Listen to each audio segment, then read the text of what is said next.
Dear students, ये जो lecture आपका है ये आपका नॉन कॉन्वेंशनल एनर्जी सोर्सेज के यूनिट का है, जिसका नेक्स्ट टॉपिक है आपका विंड एनर्जी के ऊपर। ठीक है। तो बेसिकली इसमें मैं जो डिस्कस करूंगा आपके साथ आपका principle of electricity generation from wind energy.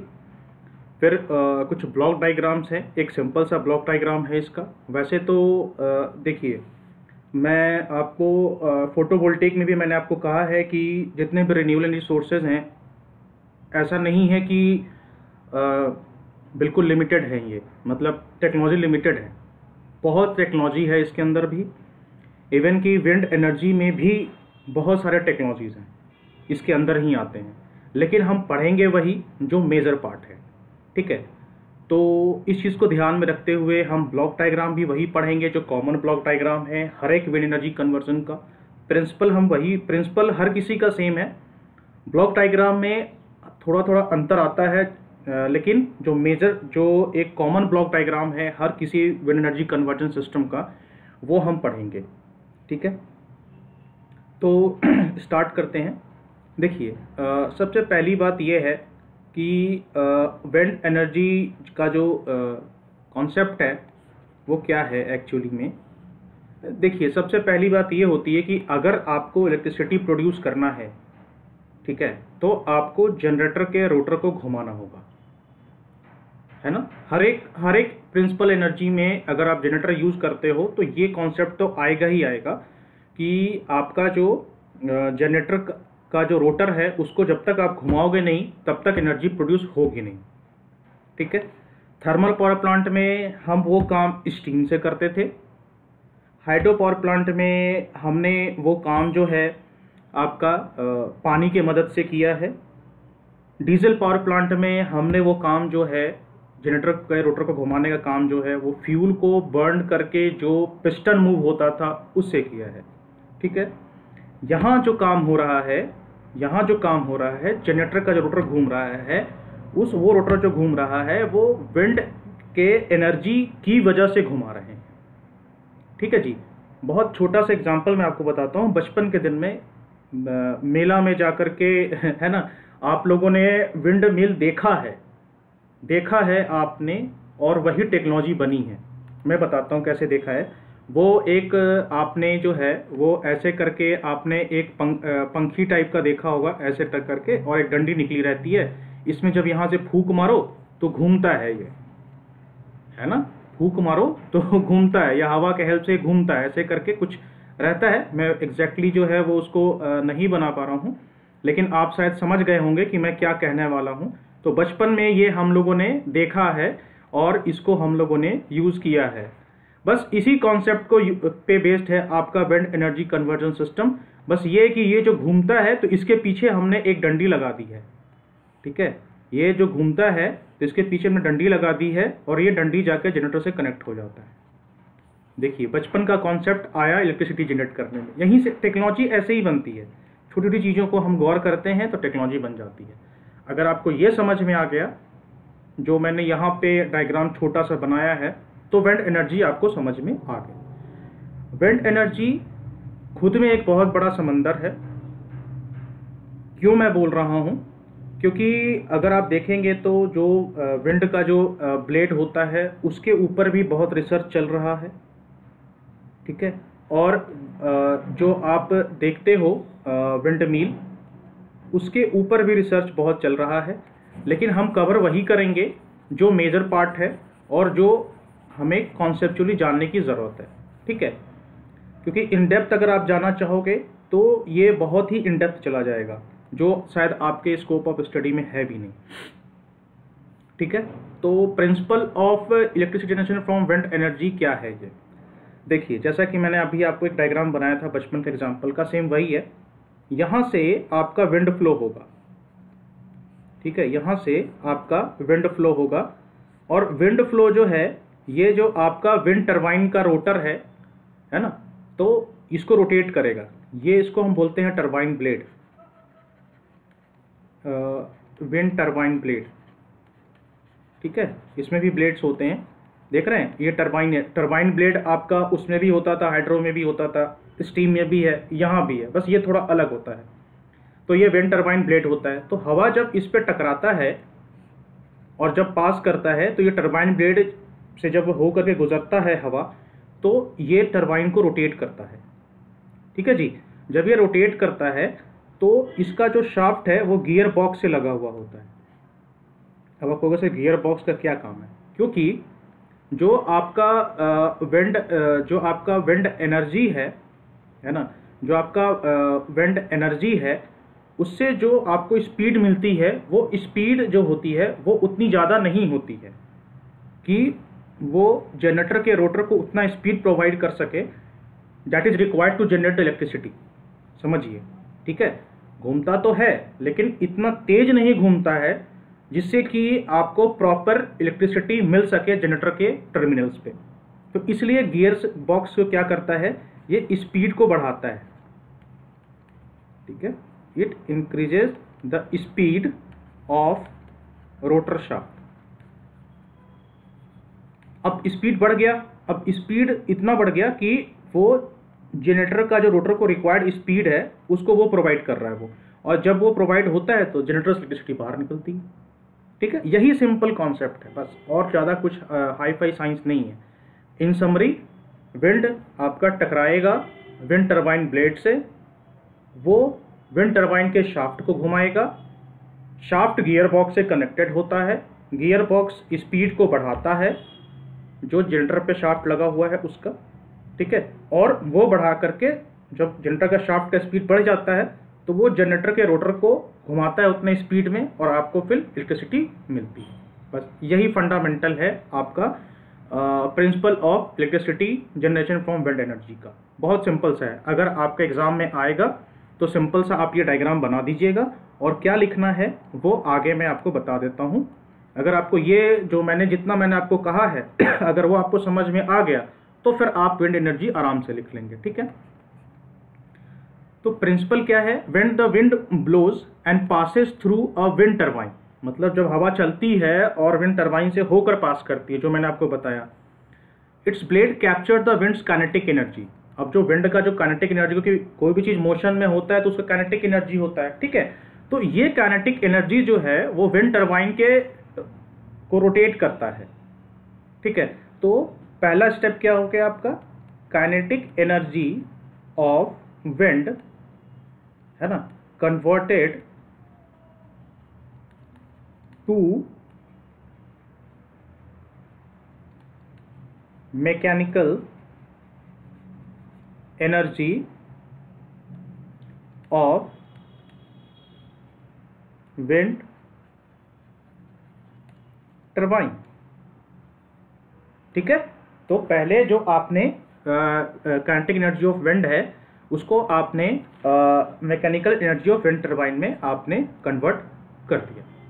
ठीक है जी, उसके बाद अब जो मैंने आपको गियर बॉक्स का बताया था वो है, अब क्या है कि ये जो रोटेशन है वो इंटरनल शाफ्ट को रोटेट करता है और वो गियर बॉक्स से कनेक्टेड होता है।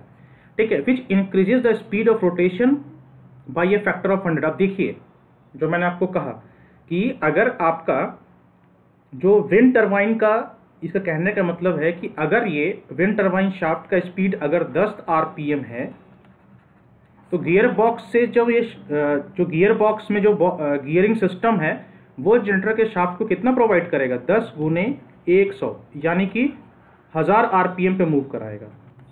एग्जाम्पल बता रहा हूँ मैं आपको, इतना तो है, आपको काफ़ी है कि नहीं। ठीक है, तो ये चीज़ होता है आपका, इसका मतलब जो कहा ना मल्टीपल ऑफ 100, इसका मतलब ये होता है। अब देखिए, this shaft spins a generator that produces electricity. बहुत सिंपल सा है। ठीक है, तो wind farm which has large number of wind turbine is connected to the power grid. अब ऐसा नहीं है कि विंड फार्म क्या होता है, विंड फार्म क्या होता है आपका, विंड फार्म में एक से ज़्यादा विंड टरबाइन लगे हुए होते हैं। कभी भी आप गौर करना, कहीं भी अगर आप विंड टरबाइन लगा होगा तो अकेला नहीं लगा होगा, 10-15 एक साथ लगे होते हैं। तो उन 10-15 को जोड़ करके एक विंड फार्म बनता है। खेती करने वाला फार्म नहीं, विंड फार्म, जहाँ से बिजली पैदा होती है। ठीक है, जैसे आपका ग्रिड होता है तो ग्रिड में क्या है, ग्रिड में क्या होता है, अलग अलग जगह से लाइन आके मिलता है। तो विंड फार्म क्या होता है, डिफरेंट डिफरेंट विंड टरबाइन जो लाइन में लगाए हुए होते हैं, वहां से जो पावर निकलता है लाके एक जगह हम कॉन्सेंट्रेट करते हैं, फिर पावर ग्रिड में हम भेजते हैं। ठीक है जी, तो ये चीज होता है। तो wind farm which has a large number of wind turbines is connected to the power grid, so the electricity is generated is transmitted from wind farm to the grid. बस यही सिंपल कॉन्सेप्ट है, बहुत ही simple सरल शब्दों में है ये। ठीक है, अब हम पढ़ेंगे इसका ब्लॉक डायग्राम।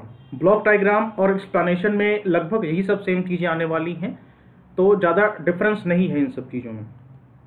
अब हम पढ़ते हैं ब्लॉक डायग्राम, बहुत सिंपल सा ब्लॉक डायग्राम है। अच्छा, मैं आपको एक चीज़ बताता हूँ, ये डायग्राम है, जैसे ये जनरेटर बना हुआ है, तो ये बनाने की ज़रूरत नहीं है, अगर आप यहाँ जनरेटर भी केवल लिख दोगे तो काम चल जाएगा।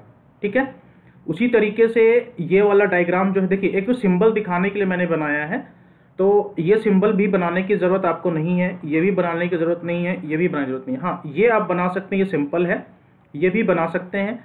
इसमें जनरेटर केवल आप लिख देंगे तो वो भी काम बन जाएगा आपका, और यहाँ पे अगर आप पावर कन्वर्टर ऑप्शनल लिख देंगे तो भी काम बन जाएगा, और ये बनाने की ज़रूरत नहीं है। ठीक है, इसमें आप सप्लाई ग्रिड भी लिख देंगे तो भी काम चल जाएगा। समझ गए? तो आपका ब्लॉक डायग्राम में क्या क्या आ जाएगा, ये बनाना है, ये बनाना है, ये लिखना है केवल, ये भी लिखना है केवल, और ये भी लिखना है केवल, बस। ठीक है, चलिए अब देखिए पूरे विंड फार्म को, पूरे विंड एनर्जी कन्वर्जन सिस्टम को, इसका बड़ा एक टेक्निकल टर्म है, जान लीजिए, भले आप लोग यूज़ करो ना करो एक अलग बात है, उसको WECS बोलते हैं। ठीक है, विंड एनर्जी कन्वर्जन सिस्टम। ठीक है, कहीं कहीं हम ये भी टर्म यूज करते हैं WECS। ठीक है, विंड पावर प्लांट की जगह पे। तो पूरा जो विंड पावर प्लांट है, वो पूरा का जो वर्किंग है वो दो पार्ट में डिवाइडेड है। एक है आपका मैकेनिकल पावर वाले में, एक इलेक्ट्रिकल पावर में है। तो मैकेनिकल पावर जो है आपका गियर बॉक्स और जनरेटर तक आके रुक जाता है, और जनरेटर से जो भी आगे निकलता है वो इलेक्ट्रिकल पावर में हो जाता है। ठीक है, समझ में आ गया? जनरेटर के बाएं साइड जो डायग्राम आप देख रहे हैं, जनरेटर के बाएं साइड मैकेनिकल वाला काम हो रहा है और दाएं साइड इलेक्ट्रिकल का काम हो रहा है। यही इसका ब्लॉक डायग्राम है। ठीक है जी, अब देखिए विंड एनर्जी कन्वर्जन सिस्टम, जो हमने पीछे प्रिंसिपल पढ़ा है वही चीज यहाँ लिखा है, convert wind energy into electrical energy which is then fed to the electrical grid. अब काम कैसे करता है? The turbine rotor, gear box and generator are the main 3 component of the energy conversion. समझ गए? जो रोटर है, टरबाइन का रोटर है, गियर बॉक्स है और जनरेटर है, यही 3 मेन कंपोनेंट है, क्योंकि इसी के आगे सारा काम होना है। क्योंकि जब तक यहाँ से पावर निकलेगा नहीं तो आप पावर सप्लाई कैसे करोगे? ठीक है, तो रोटर क्या करता है? Converts wind energy into mechanical energy, बिल्कुल सिंपल सी बात है। Gear box is use to regulate the rotor speed to generator speed. Regulate का मतलब मैंने इसलिए वर्ड यूज किया है क्योंकि ये हमेशा मेंटेन करना होता है हमें स्पीड को। आप जनरेटर का स्पीड कम बेसी नहीं कर सकते, एक बार जो चल गया तो चल गया। तो गियर बॉक्स में वो सारा कुछ जो है वो रेगुलेट होता रहता है ना। Generator with the variable speed wind turbine along with electronic inverter absorbs mechanical power and convert to electrical energy. ठीक है, अब क्या है कि वेरिएबल स्पीड विंड टरबाइन, ये क्यों लिखा है? क्योंकि विंड का स्पीड हमेशा कांस्टेंट नहीं रहता है, विंड का स्पीड जो है वो घटता बढ़ता रहता है। गारंटी थोड़ी है कि जो आपने विंड टरबाइन लगाया है और स्पीड आपने रखा है विंड के लिए, वही विंड स्पीड हमेशा रहेगा, नहीं, विंड का स्पीड घटता बढ़ता रहता है। इसीलिए हमने क्या लिखा है? Variable speed wind turbine. ठीक है, ये है वर्ड यूज करने का तरीका। तो generator with variable speed wind turbine along with electronic inverter, ठीक है, absorbs mechanical power and convert to electrical power. ठीक है, अब यहाँ ये चीज जो है पावर कन्वर्टर, बहुत लोगों को लग रहा होगा कि ये या तो नया है या पढ़ रखा होगा आपने। पावर कन्वर्टर क्या कर रहा है एक्चुअली मैं आपको बता रहा हूं। पावर कन्वर्टर में 2 चीजें होती हैं। एक्चुअली मैंने जो है आपका इसके वर्किंग में क्यों नहीं डाला है मैं आपको बताता हूं, क्योंकि ये आपको इस लेवल पे समझ में नहीं आएगा, लेकिन मैं थोड़ा सा ब्रीफ कर देता हूं आपको कैसे क्या है, मैं थोड़ा सा बता देता हूं, थोड़ा सा पेशेंस रखिए। लिखना आपने यही पॉइंट है जो मैंने यहाँ लिखा है, बट समझ लीजिए उसको। ठीक है, पावर कन्वर्टर क्या होता है एक्चुअली, यहाँ जो है एक होता है आपका AC से DC कन्वर्ट करता है, एक आपका DC से AC कन्वर्ट करता है, और एक DC से DC कन्वर्ट करता है। तो AC से जो DC में कन्वर्ट करता है, DC से AC में कन्वर्ट करता है, और ये आपका DC टू DC कन्वर्ट होता है। ठीक है, आपका पावर कन्वर्टर जो होता है वो 3 तरह का होता है। तो DC से DC जो कन्वर्ट करता है उसमें हम DC वोल्टेज जो होता है उसको हम इंक्रीज और डिक्रीज करते हैं, और AC टू DC में क्या होता है, AC जो है वो DC में कन्वर्ट होता है, मतलब आपको डायरेक्ट करंट मिलता है। और जो आपका DC टू AC है, ठीक है, ये इन्वर्टर वाला हो गया, जो इन्वर्टर आप यूज़ करते हो वो DC से AC में ही कन्वर्ट करता है। ठीक है, तो पावर कन्वर्टर यूज़ करने का वजह ये है क्योंकि यहाँ से जो भी वोल्टेज आता है वो वोल्टेज उतना ज़्यादा नहीं होता।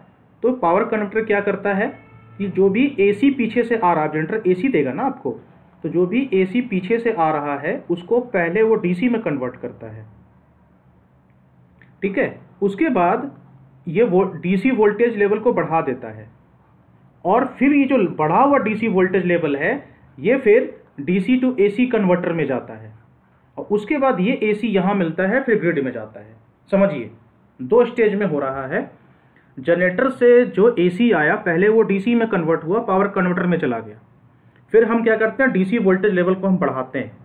अब वो जो बढ़ा हुआ वोल्टेज है DC का उसको फिर हम AC में कन्वर्ट करके फिर ग्रिड को हम सप्लाई देते हैं।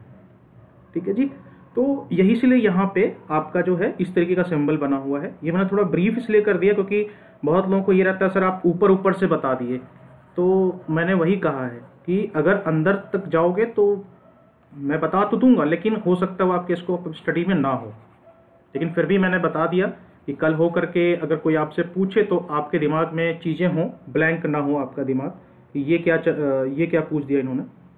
ठीक है, तो ये है आपका। ठीक है, उसके बाद क्या है, द पावर, देखिए जहाँ लिखा है the power converter is an optional part of conversion system. Optional part है। अब ऑप्शनल क्यों है, क्योंकि मान लीजिए कि आपने विंड फार्म उस एरिया में लगा रखा है जहाँ पे विंड स्पीड तो है लेकिन उतना नहीं है, वहाँ आप यूज़ कर सकते हैं, पहला। दूसरा कि मान लीजिए आपने जिस एरिया में विंड टर्बाइन लगा रखा है तो अभी आधे 1 घंटे के लिए विंड स्पीड अच्छी थी, सब कुछ सही सलामत चल रहा था, अचानक क्या हुआ, विंड स्पीड घट गई, तो जनरेटर का आउटपुट घटेगा ना, लेकिन आप तो ग्रिड को सप्लाई दे रहे हो, तो ग्रिड पे तो आप वोल्टेज वेरी नहीं कर सकते, तो उस टाइम पे क्या करोगे, आप यहाँ पे एक स्विच सिस्टम लगाओगे, और यहाँ से जो है आप इसका वोल्टेज मेजर करते रहोगे। जैसे ही आपका वोल्टेज, ठीक है, वो लेस देन V रेफरेंस हुआ, उसी टाइम पर आप इस स्विच को ऑफ करोगे। सारा काम ऑटोमेटिक होता है, इंसान नहीं रहता यहाँ पे, जान लीजिए। ठीक है, सारा काम होता है। जैसे ही आपका वोल्टेज, आपने यहाँ से जनरेटर का आउटपुट वोल्टेज मेजर करना शुरू किया, जैसे ही वोल्टेज जो है आपका आउटपुट वोल्टेज जो है वो V रेफरेंस से जैसे ही कम हो गया, वैसे ही आप इसको ऑन कर दोगे, वैसे ही सर्किट में इसको ले आओगे। अब ये क्या करेगा, जो भी AC आ रहा है पीछे से, जो भी वोल्टेज आ रहा है उसको पहले क्या करेगा बेटा, AC को DC में कन्वर्ट कर देगा, और फिर ये DC वोल्टेज को बढ़ा करके फिर DC टू AC कन्वर्ट करेगा, और फिर ये जाएगा ग्रिड में। ठीक है, अब समझ में क्या है, इसलिए ऑप्शनल लिखा है। तो कहीं कहीं यूज़ करते हैं, कहीं, लेकिन अब चूंकि यूज़ करते हैं इसलिए मैंने इसको आपको डाल दिया है आपके ब्लॉक डायग्राम में। ठीक है, अब क्या है, the power converter is an optional part conversion which can be use to transfer the power from a wind generator and improve the stability and safety of the system. देखिए लिखा है, stability का मतलब क्या होता है कि अब अगर सिस्टम के अंदर वोल्टेज घट जाए तो क्या होगा, लोड का वैल्यू ज़्यादा है, वोल्टेज कम है, तो आपका सिस्टम जो है वो आपका कोलैप्स कर जाएगा, तो उसमें जो है ब्लैकआउट वगैरह होने के चांसेस होते हैं आपके। ब्लैकआउट मतलब जो बिजली चली जाती है, बिल्कुल ग्रिड सही बंद हो जाती है, तो ब्लैकआउट वगैरह हो जाता है। ठीक है, तो वो सिस्टम के स्टेबिलिटी को ही रिप्रेजेंट करता है। और सेफ्टी ऑफ द सिस्टम इसलिए वही है, सेफ्टी ऑफ द सिस्टम भी वही हुआ कि अब मान लीजिए कि अगर आपका वोल्टेज बिल्कुल ख़त्म हो गया है या फिर कम है, तो वो क्या होता है कि लोड को तो वोल्टेज चाहिए, है ना। अब जैसे आप घर में बैठ के पंखा लाइट बत्ती चला रहे हो, आपको थोड़ा पता है कि विंड फार्म में क्या हो रहा है वहाँ पे, दूर बैठ करके किसी को नहीं पता। तो उस सब चीज़ों को, जो एब्सर्ड कंडीशन है, उन सब चीज़ों को टैकल करने के लिए हम ये यूज़ करते हैं। ठीक है, बहुत सिंपल सा है इसका वर्किंग, जो है कि रोटर, गियर बॉक्स और जनरेटर 3 कंपोनेंट होते हैं। रोटर जो आपका होता है वो विंड एनर्जी के काइनेटिक एनर्जी को मैकेनिकल एनर्जी में कन्वर्ट करता है, और गियर बॉक्स जो है उस रोटर शाफ्ट जो विंड टरबाइन का है उसके स्पीड को बढ़ाता है।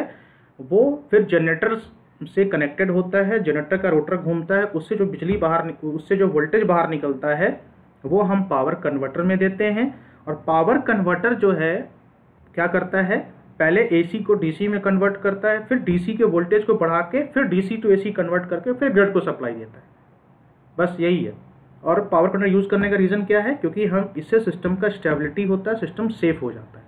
बस यही है आपका block diagram and working of your wind power plant, जो कॉमन ब्लॉक डायग्राम है। वैसे इसमें बहुत सारे वेरिएशंस आपको मिलेंगे, गूगल पे डाल के देखोगे, लेकिन जो कॉमन है आपको मिलेगा यही मिलेगा, हर जगह पे यही मिलेगा आपको।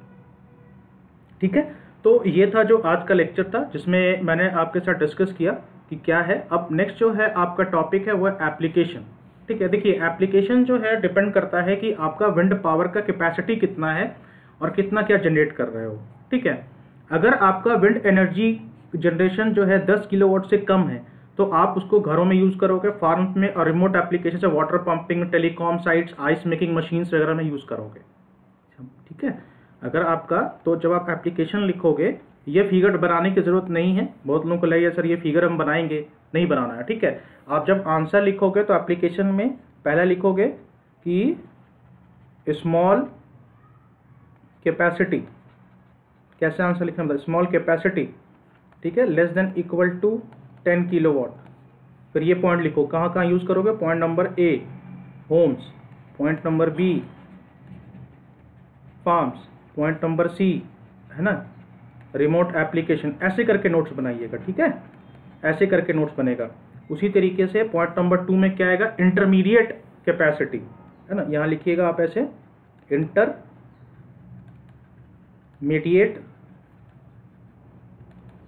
कैपेसिटी। अब यहाँ क्या लिखिएगा आप, 10 से लेकर के 250 किलोवाट पे। और ये लीजिए विलेज पावर, हाइब्रिड सिस्टम और डिस्ट्रीब्यूटेड पावर। हाइब्रिड सिस्टम क्या होता है मैं बताता हूँ आपको। जब आप विंड एनर्जी को किसी कन्वेंशनल सोर्स के साथ जोड़ोगे तो वो हाइब्रिड सिस्टम बन जाता है। मतलब आप थर्मल और विंड को साथ जोड़ सकते हैं। जोड़ने का मतलब तार ऐसे जोड़ना नहीं होता है, जोड़ने का मतलब आप ग्रिड में ले जाकर के जोड़ोगे, या फिर विंड को अगर आप जो न्यूक्लियर के साथ जोड़ रहे हो एग्जाम्पल के लिए, तो उस समय आपका जो होता है वो हाइब्रिड सिस्टम बन जाता है कि आप रिन्यूएबल और नॉन रिन्यूएबल को एक साथ यूज़ कर रहे हो, तो हाइब्रिड सिस्टम कहलाता है। ठीक है, मैंने आपको कहा ना कि टेक्नोलॉजी बहुत आगे निकल चुकी है। अब अगर मैं इसको पूरा बताना चाहूँ हाइब्रिड सिस्टम, तो इसके ऊपर आपका कम से कम 1 घंटे का लेक्चर बनता है। तो बस अभी जान लीजिए कि हाइब्रिड सिस्टम हम यूज़ करते हैं और डिस्ट्रीब्यूटेड पावर होता है। उसके बाद थर्ड एप्लीकेशन है लार्ज कैपेसिटी। तो इसमें लिख लीजिएगा 660 किलोवाट से लेकर के आपका 2 मेगावाट प्लस में जाता है। तो ये central station wind farm, distributed power और कम्युनिटी विंड। ठीक है, ये सारे एप्लीकेशंस हैं आपके विंड एनर्जी कन्वर्टर सिस्टम के। ठीक है, तो ये लेक्चर बहुत ही छोटा है और बहुत ही सिंपल है। विंड एनर्जी कन्वर्टर सिस्टम समझने के लिए कोई ज़्यादा टेंशन की जरूरत नहीं है। तो इसमें हमने पढ़ा विंड एनर्जी कन्वर्टर सिस्टम का बेसिक एप्लीकेशन क्या है, फिर प्रिंसिपल पढ़ा हमने, ब्लॉक डायग्राम पढ़ा और वर्किंग पढ़ा। ठीक है, अगर कोई कंफ्यूजन हो तो प्लीज़ पूछिए and take care of yourself.